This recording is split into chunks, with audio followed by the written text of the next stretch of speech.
আসসালামু আলাইকুম। সবাইকে রমজানের শুভেচ্ছা দিয়ে আজকে অ্যাকাউন্টিং ক্লাস শুরু করছি। আশা করি সবাই ভালোই আছো। আমি তোমাদের বুলবুল স্যার। এর আগে তোমাদের অ্যাকাউন্টিং ক্লাস আমি অ্যাডজাস্টমেন্ট জার্নাল পর্যন্ত নিয়েছিলাম। তোমাদের আর 3টা অধ্যায় করলেই মোটামুটি সিলেবাসটা একেবারে কমপ্লিট হয়ে যাবে। তার মধ্যে রয়েছে ফিনান্সিয়াল স্টেটমেন্ট, ওয়ার্কশিট আর ফিনান্সিয়াল স্টেটমেন্ট অ্যানালাইসিস। তো আজকে তোমাদেরকে আমি ফিনান্সিয়াল স্টেটমেন্টের উপরেই ক্লাসটা স্টার্ট করছি। ফিনান্সিয়াল স্টেটমেন্ট এই অধ্যায়টা মূলত অ্যাকাউন্টিংয়ের বেশ বড় একটা অধ্যায় এবং যেখানে জানার অনেক কিছুই রয়েছে। এই ফিনান্সিয়াল স্টেটমেন্ট অধ্যায়টা শুরু করার আগে তোমাদেরকে এই অধ্যায় সম্পর্কিত কিছু তথ্য আমি দিচ্ছি। এই তথ্যগুলো একটু ভালো করে পড়ে মাথায় রাখা লাগবে। যদি এই তথ্যগুলো মাথায় না থাকে তাহলে ফিনান্সিয়াল স্টেটমেন্ট তোমরা কখনোই ভালোভাবে ক্যাপচার করতে পারবে না। এই অধ্যায়টা থেকে একটা প্রশ্ন আসবেই, সেটা হচ্ছে সি পার্টে 10 মার্কসের প্রশ্ন, এবং এই প্রশ্নটার অ্যান্সার আশা করি সবাই করতে পারবা। আমাদের অনলাইন ক্লাসে আমি মোটামুটি 3টা ক্লাস নিব এইটার উপরে। এই 3টা ক্লাসের মধ্যে যে অঙ্কগুলো আমি করাবো সেই অঙ্কগুলো একটু ভালো করে প্র্যাকটিস করবা। কিছু আমি হোমওয়ার্ক দিব, এই হোমওয়ার্কগুলো তোমরা অবশ্যই কভার করবা। তবে আজকে প্রথম ক্লাসে হোমওয়ার্ক দেবো না। আজকে প্রথম ক্লাসে ফিনান্সিয়াল স্টেটমেন্টের প্রাথমিক যে আলোচনাটা এবং যে ছকগুলো রয়েছে এই ছকগুলো নিয়ে আলোচনা করব এবং সম্পূর্ণ একটা অঙ্ক তোমাদের সামনে তুলে ধরব।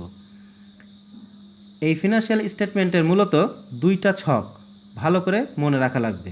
প্রথম ছক হচ্ছে ইনকাম স্টেটমেন্ট আর দ্বিতীয় ছকটা হচ্ছে ব্যালেন্স শিট।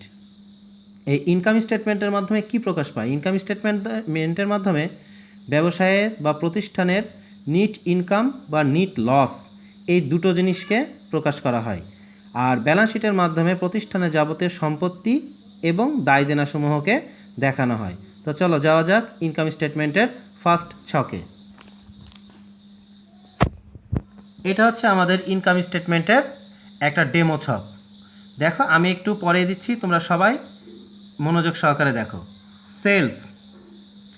সেলসের সাথে অমিটেড সেলসটা যোগ হবে। অমিটেড বলতে কি বোঝায়? যে সেলসটা বাদ পড়ে গেছে, এটা অবশ্যই তুমি অ্যাডজাস্টমেন্টে পাবা। এই অধ্যায়ের অঙ্কগুলা টাইপটা হচ্ছে আগে একটা ট্রায়াল ব্যালেন্স দেওয়া থাকবে, নিচে কিছু অ্যাডজাস্টমেন্ট বলা থাকবে, দুটার সমন্বয়ে তোমাদেরকে অঙ্কটা করতে হবে। তো ট্রায়াল ব্যালেন্সের মধ্যে সেলস দেওয়া থাকবে, বাট অমিটেড সেলসটা দেওয়া থাকবে অ্যাডজাস্টমেন্টের মধ্যে। এটা তুমি ট্রায়াল ব্যালেন্সে খুঁজলে পাবা না। এই অমিটেড সেলসটা কি করব? আমরা সেলসের সাথে যোগ করব। এর থেকে সেলস রিটার্ন এবং সেলস ডিসকাউন্ট এই দুটো হচ্ছে বাদ দেবো। বাদ দিয়ে যেটা পাবো তার নাম হচ্ছে নিট সেলস। এই নিট সেলসের থেকে কস্ট অফ গুডস সোল্ডটা আমাদের বাদ দিতে হবে। কস্ট অফ গুডস সোল্ড সরাসরি অঙ্কে দেওয়া নাও থাকতে পারে, এটা আমাদেরকে নির্ণয় করতে হবে। কিভাবে? শুরুতে দেখো বিগিনিং ইনভেন্টরি, তারপরে থাকবে হচ্ছে পারচেজ।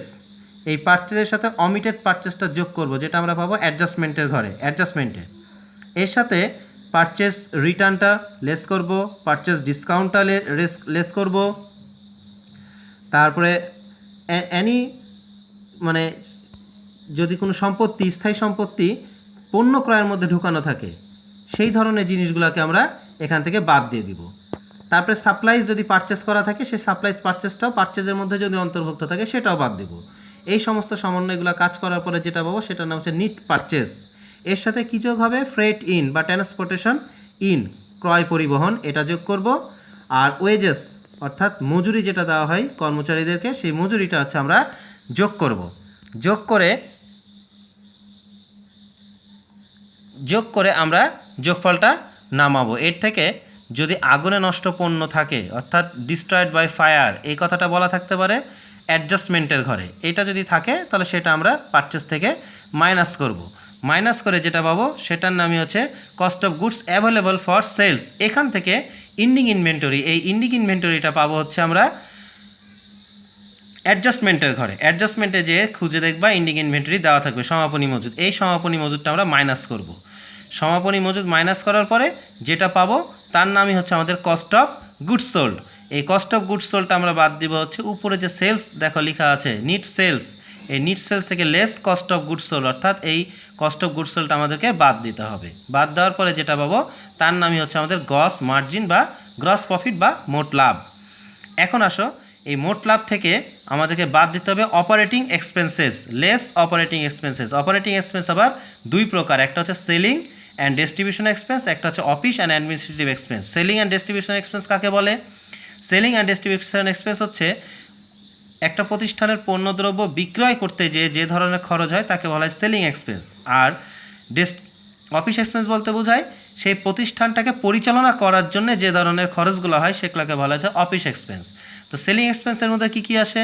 অর্থাৎ বিক্রয় সংক্রান্ত খরচ। বিক্রয় সংক্রান্ত খরচ বলতে তোমরা যা বুঝো, যেমন ফ্রেট আউট, বিক্রয় পরিবহন, অ্যাডভার্টাইজমেন্ট, সেলিং কমিশন, তারপরে শোরুম রেন্ট, ট্রাভেল এক্সপেন্স ইত্যাদি।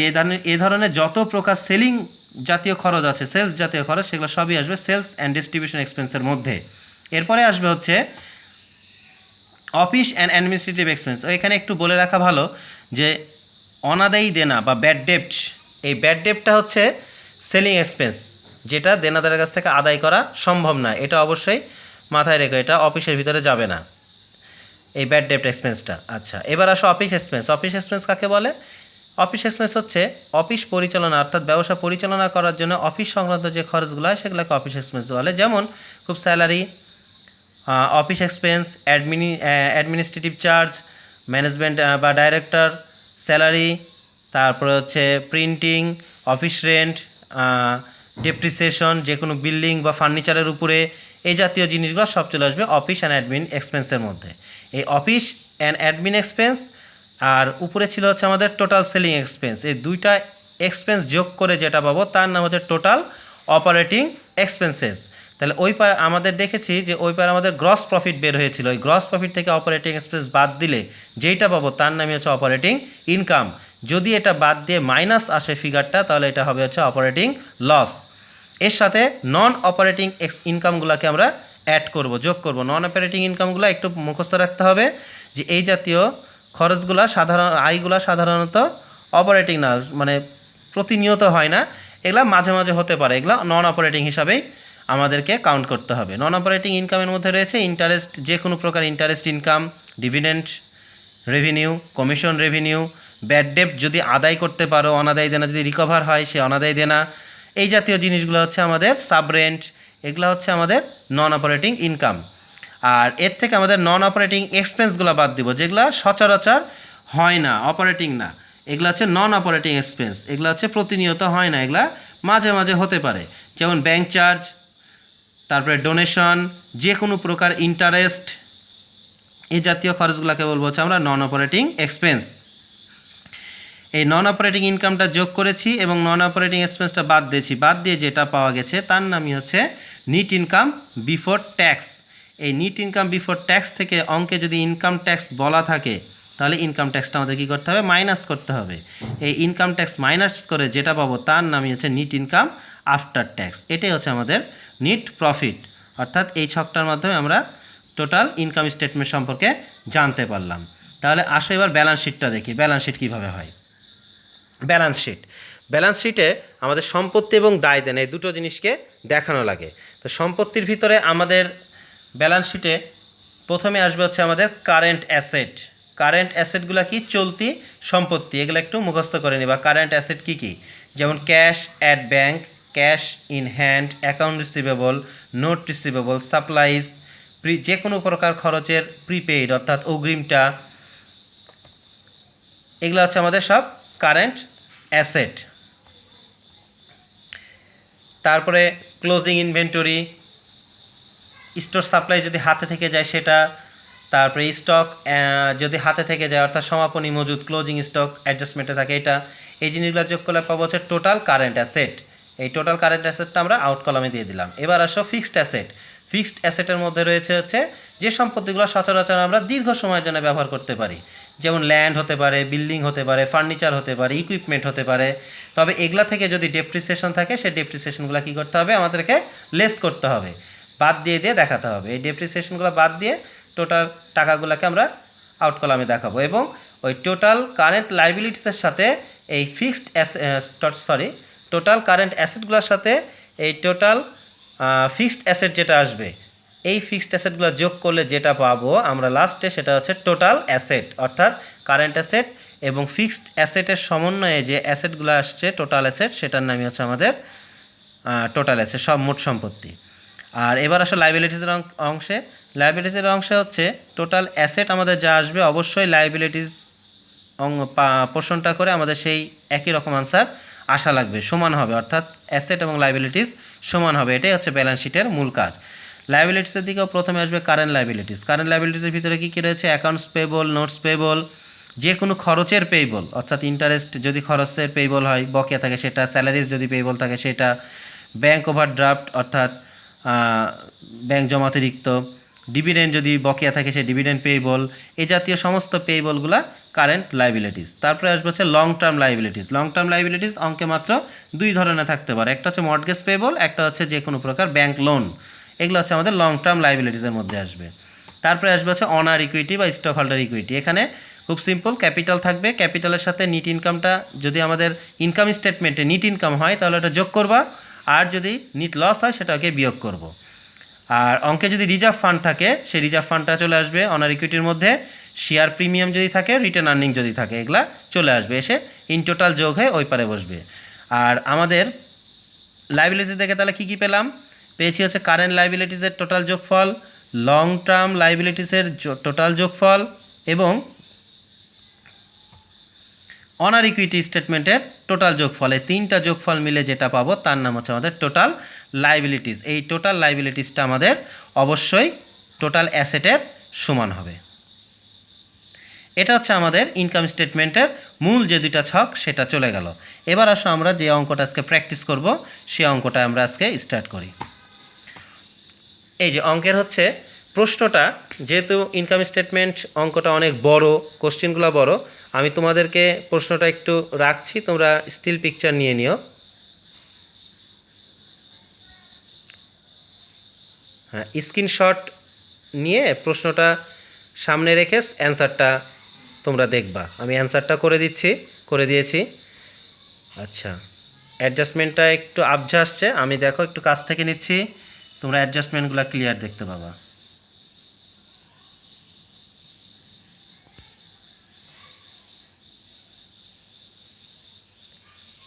ওকে, আসো এবার আমরা সলিউশনে আসি।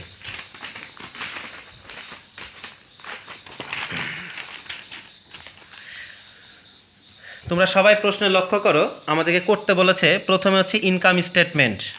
তাহলে ইনকাম স্টেটমেন্ট শুরু করা যাক। আমরা ডেমো ছকে অবশ্যই খেয়াল করেছি যে আমাদের ডেমো ছকে শুরু হয়েছিল কি দিয়ে? সেলস দ্বারা অঙ্কটা শুরু হয়েছিল। দেখো আমাদের ট্রায়াল ব্যালেন্সের মধ্যে সেলস দেওয়া আছে হচ্ছে 2 লাখ টাকা, তার থেকে less cost of goods sold. সেলসের থেকে সেলস রিটার্ন বা সেলস ডিসকাউন্ট বাদ গেল না কেন? কারণ এই অঙ্কটাতে আমাদের সেলস রিটার্ন বা সেলস ডিসকাউন্ট নেই। Less cost of goods sold, এখানে প্রথমে আসবে ওপেনিং ইনভেন্টরি, যেটা তুমি ট্রায়াল ব্যালেন্সের মধ্যেই পাবা। পারচেজ, এটাও ট্রায়াল ব্যালেন্সের মধ্যে পাবা। মাইনাস পারচেজ রিটার্ন, এটা তুমি ট্রায়াল ব্যালেন্সের ক্রেডিট সাইডে পাবা। তারপরে ফ্রেট ইন, এটাও তুমি ট্রায়াল ব্যালেন্সের মধ্যেই পাবা। এই তিনটার যোগফল করে 93,000। এই অঙ্কটা আমাদের ওয়েজেস নাই, তাই দিইনি। লেস ক্লোজিং ইনভেন্টরি, ক্লোজিং ইনভেন্টরিটা আমরা অ্যাডজাস্টমেন্টে পাবো। এটা মাইনাস করার পরে যে 83,000 আসলো সেটা হচ্ছে আমাদের কস্ট অফ গুডস সোল্ড। এটা আমাদের কি হবে? লেস হবে, মাইনাস হবে, যেহেতু আমি লিখে রেখেছি যে less cost of goods sold. তাহলে আমাদের সেলস যেটা বের হয়েছিল সেই সেলস থেকে এখন আমাদের কস্ট অফ গুডস সোল্ডটা মাইনাস করতে হবে। যে সেলস 2 লাখ, তার থেকে আমাদের cost of goods sold 83,000 minus করার পরে যেটা পেয়েছি সেটা হচ্ছে আমাদের গ্রস প্রফিট। এই গ্রস প্রফিট থেকে আমাদের লেস অপারেটিং এক্সপেন্সেস। এই অপারেটিং এক্সপেন্সগুলো কী কী? দুইটা বলেছিলাম, একটা হচ্ছে অ্যাডমিনিস্ট্রেটিভ বা অফিস সংক্রান্ত, একটা হচ্ছে সেলিং বা বিক্রয় সংক্রান্ত। তাহলে অ্যাডমিনিস্ট্রেটিভ এক্সপেন্সের মধ্যে আমাদের কি কি রয়েছে? এই অঙ্কটাতে রয়েছে হচ্ছে স্যালারি রয়েছে। স্যালারির সাথে এই যে অ্যাক্রুড বলা আছে, এই অ্যাক্রুডটা কোথায় পাবো? এই অ্যাক্রুডটা পাবো হচ্ছে আমরা সমন্বয়ে। এই সমন্বয়ে অ্যাক্রুডটা আমরা কি করব? যোগ করব। তারপরে রেন্ট এক্সপেন্স আছে, এটা ট্রায়াল ব্যালেন্সের মধ্যেই পাবা। ডেপ্রিসিয়েশন ফার্নিচার, ডেপ্রিসিয়েশন বিল্ডিং, এই ডেপ্রিসিয়েশনগুলো কাটতে বলা হচ্ছে তোমার অ্যাডজাস্টমেন্টে একটু খেয়াল করে দেখো প্রশ্নে। অ্যাডজাস্টমেন্টে ফার্নিচারের উপর 10%, বিল্ডিংয়ের উপর 5% কাটতে বলেছে ডেপ্রিসিয়েশন, এগুলো কাটবো। কাটার পরে টোটাল আমাদের অ্যাডমিন এক্সপেন্স আসলো কত? 38,000 টাকা। টোটাল আসলো 38,000 টাকা। এবার আসো সেলিং এক্সপেন্স। সেলিং এক্সপেন্সের মধ্যে রয়েছে প্রথমে ব্যাড ডেপ্ট এক্সপেন্স, এবং প্লাস তার সাথে নিউ অ্যালাউন্স ফর ব্যাড ডেপ্ট। এই নিউ অ্যালাউন্সটা কোথায় পাবো? এটা হচ্ছে তুমি অ্যাডজাস্টমেন্ট, খেয়াল করো অ্যাডজাস্টমেন্টে তুমি নিউ অ্যালাউন্স ফর ব্যাড ডেপ্টটা দেখতে পাবা, যে নিউ অ্যালাউন্স ফর ব্যাড ডেপ্টটা 19,000 টাকা তোমাকে ইনক্রিজ করতে বলেছে। এটা আমাদের কী হবে? যোগ হয়ে যাবে, হয়ে গেল কত? 25,000। আমাদের রেওমিলের মধ্যে বা ট্রায়াল ব্যালেন্সের মধ্যে ওল্ড অ্যালাউন্স ফর ব্যাড ডেপ্ট বলে ক্রেডিট সাইডে একটা আইটেম আছে, যেটার অ্যামাউন্ট হচ্ছে 15,000 টাকা। তুমি যদি চাও এখান থেকে মাইনাস করা সম্ভব, এখান থেকে minus old allowance for bad ডেপ্ট মাইনাস করা যায়, তবে আমি মাইনাস করে দেখাইনি, এটা আমি কারেন্ট লাইবিলিটিসের মধ্যে দিয়ে দিয়েছি। তারপরে আর কী আছে? তারপরে হচ্ছে সেলস ম্যান স্যালারি আছে আর সেলিং এক্সপেন্সেস আছে, এইগুলা যোগ করে টোটাল হলো 28,500। এটা হচ্ছে আমাদের টোটাল সেলিং এক্সপেন্স। তাহলে ওই পারে আমরা খেয়াল করে দেখো, ওই পারে আমরা গ্রস প্রফিট পেয়েছিলাম 1,17,000, তার থেকে হচ্ছে অ্যাডমিন এক্সপেন্স পেয়েছি 38,000, আর এখানে এসে টোটাল সেলিং এক্সপেন্স পেয়েছি 28,500। তাহলে ওই যে গ্রস প্রফিট থেকে অ্যাডমিন এবং সেলিংয়ে দুটো এক্সপেন্স বাদ দেওয়ার পর যেটা এসছে 50,500, এর নামই হচ্ছে নিট অপারেটিং ইনকাম। এই নিট অপারেটিং ইনকাম থেকে নন অপারেটিং ইনকামটা যোগ হবে আর নন অপারেটিং এক্সপেন্সটা বিয়োগ হবে। আমি আগেই বলেছিলাম যে কোনো প্রকার ইন্টারেস্ট ইনকামটা হচ্ছে নন অপারেটিং ইনকামের মধ্যে আছে, তবে এই অঙ্কে কোনো প্রকার ইন্টারেস্ট ইনকাম নাই, তবে অ্যাপ্রেন্টিসশিপ প্রিমিয়াম এটা আছে। অর্থাৎ আমরা বাংলায় যেটা বলি শিক্ষানবিশ সেলামি, এই শিক্ষানবিশ সেলামিটা আমাদের কি হবে? আয় হিসাবে নন অপারেটিং ইনকাম হিসাবে যোগ হয়ে গেল, হয়ে একটা অ্যামাউন্ট বসলো। তারপর লেস নন অপারেটিং এক্সপেন্সেস, এই নন অপারেটিং এক্সপেন্সের মধ্যে রয়েছে ইন্টারেস্ট এক্সপেন্সেস। এই ইন্টারেস্ট এক্সপেন্সেসটা রেওমিলের মধ্যে অর্থাৎ ট্রায়াল ব্যালেন্সের মধ্যে দেওয়া আছে, এবং অ্যাডজাস্টমেন্টে যে দেখো এই ইন্টারেস্টের একটা অ্যাক্রুড বলা আছে হচ্ছে 1,000 টাকা, অর্থাৎ বকেয়া। তাহলে বকেয়াটা যোগ করে হলো কত? 5,000, আর কোনো আইটেম নাই। তাহলে 51,500 থেকে 5,000 মাইনাস করে 46,500, এটা আসলে হচ্ছে নিট ইনকাম বিফোর ট্যাক্স। অঙ্কে যদি ট্যাক্সের কথাটা বলা না থাকতো, অ্যাডজাস্টমেন্টে খেয়াল করো, সর্বশেষ অ্যাডজাস্টমেন্টে বলে দিয়েছিল যে নিট ইনকামের উপরে 40% ট্যাক্স কাটা লাগবে। যদি এটা অ্যাডজাস্টমেন্টটা না থাকতো তাহলে এটাই আমাদের নিট ইনকাম হয়ে যেত। যেহেতু আমাদের ট্যাক্সের কথা বলা আছে, তাহলে এটাকে আমরা বলবো হচ্ছে নিট ইনকাম বিফোর ট্যাক্স। এর থেকে লেস ইনকাম ট্যাক্স এক্সপেন্সেস, অর্থাৎ যেটা তোমার টোটাল নিট ইনকাম আসলো সেখান থেকে 40% ট্যাক্স তুমি সরকারকে দিয়ে দিলা, দেওয়ার পরে তোমার থাকলো কত? 27,900। এটাই হচ্ছে তোমার নিট ইনকাম আফটার ট্যাক্স। এইটা হচ্ছে আমাদের ইনকাম স্টেটমেন্টের পোর্শন কমপ্লিট। এবার দ্বিতীয় পোর্শনে আসো, সেটা হচ্ছে ব্যালেন্স শিট অর্থাৎ উদ্বৃত্তপত্র। এই উদ্বৃত্তপত্রের কাজ কি বলেছিলাম? সম্পত্তি এবং দায় এই দুটোকে সমান বানানোই হচ্ছে উদ্বৃত্তপত্রের মূল কাজ। সম্পত্তি তাহলে কয়টা ভাগে ভাগ করা হয়? দুইটা, একটা হচ্ছে কারেন্ট অ্যাসেট, একটা হচ্ছে ফিক্সড অ্যাসেট। এই অঙ্কটায় কারেন্ট অ্যাসেটের মধ্যে রয়েছে ক্যাশ, অ্যাকাউন্ট রিসিভেবল। অ্যাকাউন্ট রিসিভেবলের সাথে ওই যে সমন্বয়ে একটা কথা ছিল, মনে আছে? অ্যালাউন্স কাটতে বলেছিল ব্যাড ডেপ্ট 19,000 টাকা, ওইটা হচ্ছে আমরা অ্যাকাউন্ট রিসিভেবল থেকে নিউ ব্যাড ডেপ্ট বলে বিয়োগ করে দিব। প্রিপেইড ইন্টারেস্ট, এটা আমাদের ট্রায়াল ব্যালেন্সের মধ্যেই রয়েছে। আর ক্লোজিং ইনভেন্টরি, এটা আমাদের অ্যাডজাস্টমেন্টে রয়েছে। এগুলো সব যোগ করে কারেন্ট অ্যাসেট আসলো হচ্ছে আমাদের 42,000। ফিক্সড অ্যাসেটের মধ্যে রয়েছে প্রথমেই ফার্নিচার মাইনাস অ্যাকুমুলেটেড ডেপ্রিসিয়েশন। এই অ্যাকুমুলেটেড ডেপ্রিসিয়েশন খেয়াল করো, আমি দুটো একসাথে যোগ করেছি। কোথায় পেলাম দুটো? একটা হচ্ছে তোমার প্রশ্নে খেয়াল করো, ক্রেডিট সাইডে অ্যাকুমুলেটেড ডেপ্রিসিয়েশন অন ফার্নিচার বলে লেখা আছে 4,000 টাকা ক্রেডিটে, এবং অ্যাডজাস্টমেন্টে তুমি একটা অ্যাকুমুলেটেড ডেপ্রিসিয়েশন কেটেছো 10%, যেটার পরিমাণ ছিল 5,000 টাকা। এই 4,000 এবং 5,000 দুটো মিলে মোট হচ্ছে 9,000 টাকা, বাদ দিয়ে আসলে 41,000 টাকা। বিল্ডিং, একইভাবে বিল্ডিংয়ের অ্যাকুমুলেটেড আগে ট্রায়াল ব্যালেন্সের ক্রেডিটে দেওয়া আছে, প্লাস তুমি নিচে 5% কেটেছিলা, সেইটা দিয়ে মোট হলো হচ্ছে 35,000, বিয়োগ করে এটা। আর আমাদের ল্যান্ড দেওয়া আছে, ল্যান্ড আমরা কোনো অ্যাকুমুলেটেড নেই, সরাসরি দিয়ে দিলাম। এই কয়টা যোগ করে আমাদের আসলো হচ্ছে 2,06,000। তাহলে আমাদের কি আসলো? উপরে আমাদের কারেন্ট অ্যাসেটের যোগফল পেয়েছি, এখানে ফিক্সড অ্যাসেটের যোগফল পেয়েছি, দুইটা যোগ করে যেটা পাবো সেটার নাম হচ্ছে টোটাল অ্যাসেট। সেটার পরিমাণ কত? 2,48,000 টাকা। এখন আমরা চলে আসবো হচ্ছে লাইবিলিটিসের অংশে, লাইবিলিটিস অ্যান্ড অনার ইকুইটি। এই লাইবিলিটিসের অংশ কয়টা ভাগে ভাগ করা হয়? Current liabilities, long term liabilities আর অনার ইকুইটি। কারেন্ট লাইবিলিটিসের মধ্যে রয়েছে হচ্ছে accounts payable, allowance for bad ডেপ্ট যেটা আমাদের ট্রায়াল ব্যালেন্সের ক্রেডিটে দেওয়া আছে, salaries payable, interest payable, selling expenses payable, income tax payable যেটা আমরা ইনকাম স্টেটমেন্টের একদম লাস্টে কেটেছিলাম 40%, সেইটা এখন এটা পেয়েবল হিসাবে কেন দেখালাম? কারণ ওটা এখনও পরিশোধ করা হয়নি, এটা আমরা ধরে নিব, এটা এই জন্য এখনও বাকি পড়ে আছে। এই কয়টা যোগ করলে আমাদের টোটাল কারেন্ট লাইবিলিটিস পেয়েছি 58,100 টাকা। এবার আসলে লং টার্মের মধ্যে দুইটা জিনিস থাকে, বন্ড পেয়েবল আর হচ্ছে যে কোনো প্রকার ব্যাংক লোন। তো আমাদের ব্যাংক লোন অঙ্কে নাই, শুধু বন্ডস পেয়েবল আছে। আমরা 1 লাখ টাকা একবারে ওই পারে পার করে দিলাম। আর অনার ইকুইটিতে আসো, অনার ইকুইটিতে ক্যাপিটাল তার সাথে রিটার্ন আর্নিংয়ের ব্যালেন্সটা হচ্ছে আমরা যোগ করেছি 29,900। এখন এই 29,900 টাকা রিটার্ন আর্নিংয়ের ব্যালেন্স কোথায় পেলাম? ক্যাপিটালটা আমাদের ক্রেডিটে দেওয়া আছে ট্রায়াল ব্যালেন্সে, কিন্তু রিটার্ন আর্নিংয়ের ব্যালেন্সটা আমাদের দেওয়া নাই। রিটার্ন আর্নিংয়ের ব্যালেন্স আমরা দেখো নিচে বের করে নিয়েছি। Return earning balance, return earning balance কি? Opening balance plus net profit after tax minus হচ্ছে ডিভিডেন্ড। এই রিটার্ন আর্নিংয়ের ওপেনিং ব্যালেন্সটা তোমাদের ট্রায়াল ব্যালেন্সের ডেবিটেই দেওয়া আছে, ক্রেডিটে দেওয়া আছে। ট্রায়াল ব্যালেন্সের ক্রেডিটে খেয়াল করো, রিটার্ন আর্নিংয়ের একটা ব্যালেন্স দেওয়া আছে 17,000 টাকা। তার সাথে নিট ইনকাম আফটার ট্যাক্স যেটা আমরা ইনকাম স্টেটমেন্ট করে পেয়েছি 27,900 টাকা। তার থেকে তোমাদের ট্রায়াল ব্যালেন্সে, প্রশ্নের ট্রায়াল ব্যালেন্সে দেখো ডেবিটে একটা ডিভিডেন্ড দেওয়া আছে কত? 15,000 টাকা। একদম শেষে, ডেবিটের শেষে এই 15,000 টাকা মাইনাস করলাম। মাইনাস করে আমাদের রিটার্ন আর্নিংয়ের ব্যালেন্স পেলাম কত? 29,900 প্লাস এই 29,900টা আমি কী করলাম? ক্যাপিটালের সাথে প্লাস করে দিলাম, দিয়ে 89,900 দিয়ে আমরা তিনটা জিনিস অর্থাৎ current liabilities, long term liabilities, owner ইকুইটির ব্যালেন্স তিনটা যোগ করে যেটা পেয়েছি 2,48,000 টাকা। এটা হচ্ছে আমাদের টোটাল লাইবিলিটিস, যেটা আমাদের টোটাল অ্যাসেটের সাথে মিলে গেছে। তার মানে আমাদের অঙ্কটা এখন কমপ্লিট হয়ে গেছে। এটা হচ্ছে আমাদের আজকের ফিনান্সিয়াল স্টেটমেন্টের একটা অঙ্ক, পুরো ছকটা করে একটা অঙ্ক দেখিয়ে দিলাম। এই অঙ্কের উপরে বেস করে তোমরা প্র্যাকটিস করো। আর তোমাদের জন্যে ইম্পর্টেন্ট সাল হচ্ছে 2017 থেকে যেই হোমওয়ার্কটা যেটা আজকে নিবা, 2017 সালে ফিনান্সিয়াল স্টেটমেন্ট যেটা এসছিল সেটা করবা, 2018 সালে প্রশ্ন দেখবা, ফিনান্সিয়াল স্টেটমেন্ট যেটা এসেছিলো সেটা করবা, 19 সালে যেটা এসেছিলো সেটা করবা। এই 3টা বছরের ফিনান্সিয়াল স্টেটমেন্ট সি পার্টে যেটা এসেছিলো এই 3টা অবশ্যই হোমওয়ার্ক হিসাবে রাখো। এই 3টা করবা। নেক্সট ক্লাস আসার আগে এই 3টা অবশ্যই তোমরা হোমওয়ার্কটা করে রাখবা। যদি হোমওয়ার্ক করতে যে কোনো প্রকার প্রবলেম ফেস করো তাহলে অবশ্যই আমার সাথে যোগাযোগ করবা, আমি বাই ফোনেই তোমাদেরকে সেটাকে সলভ করার চেষ্টা করব। ঠিক আছে, সবাই ভালো থেকো, সুস্থ থাকো। আবারও রমজানের শুভেচ্ছা দিয়ে আজকের মতো ক্লাস শেষ করলাম। আল্লাহ হাফেজ।